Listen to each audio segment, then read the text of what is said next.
వరహమతుల్లాహి వబర్కాతుహు. Hi hello welcome to my channel అండి. ఈరోజు అయితే ఇంకా ఊరు నుండి రాయలసీమ కర్నూలు జిల్లా డోన్ నుండి తీసుకుని వచ్చారు మా ఆయన. ఇక్కడ దొరకదేమో ఉప్మా రవ్వ అనేసి. చూడండి ఎలాగుంది అంటే వెనక ఈ ఉప్మా రవ్వ మన నూకలు ఉంటాయి కదా, సంకటి అంటాం కదా, జొన్న సంకటి రాగి సంకటి అయినా పర్వాలేదు, కొద్దిగా బాగుంటుంది నైస్గా. చూడండి జొన్న సంకటి కన్నా లావులావుగా ఉంది. చూడండి ఇంత లావు ఉన్న ఉప్మా రవ్వ తీసుకొని వచ్చారు. మనకి ఇక్కడ డీమార్లో కూడా స్పెషల్గా మంచి మంచి ఉప్మా రవ్వ అనేది దొరుకుతుందండి. కాకపోతే ఆయన మరి ఎందుకు తీసుకొని వచ్చారు అక్కడ నుండి నాకు కూడా తెలియదు. కాకపోతే ఇంకా అదే చేశాను. చూడండి ఎంత లావు ఉందో. హెల్దీ అంటున్నారు మా ఆయన. చాలా సరేలేండి అనేసి చేశాను ఈరోజు.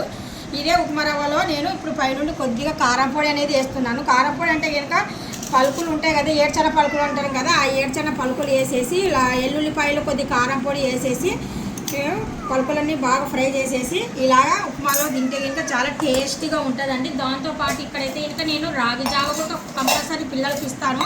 ఇది చాలా హెల్దీ ఫుడ్, అంటే ఆయిల్ ఫుడ్ కన్నా ఇది చాలా బెటర్ అని నేను అంటున్నాను. హెల్దీ ఫుడ్ అనేసి ఈ రవ్వ కూడా మంచిదే లేండి. లావు ఉన్నంత మాత్రాన ఏం అవ్వదు, చాలా టేస్టీగా ఉంటుంది. చూడండి రాగి జావ, ఇక్కడ రాగి జావ అంటారు, ఇక్కడ సోలా జావ అని చెప్తారనమాట కోస్తాలు అయితే. మన సైడ్ అయితే రాగి జావ అని చెప్తారు.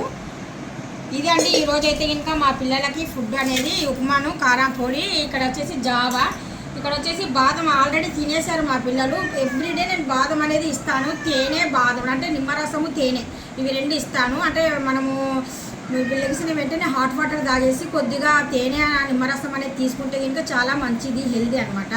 ఆ తర్వాత బాదం అనేది తింటారు. ఆ తర్వాత టిఫిన్ అనేది ఇస్తానమాట. ఈ వీడియో మీకు నచ్చే ఉంటుంది. నచ్చినట్టుగా అయితే లైక్ చేయండి, షేర్ చేయండి, కామెంట్ చేయండి, నాకు సపోర్ట్ ఇవ్వండి. అల్లా హాఫీజ్.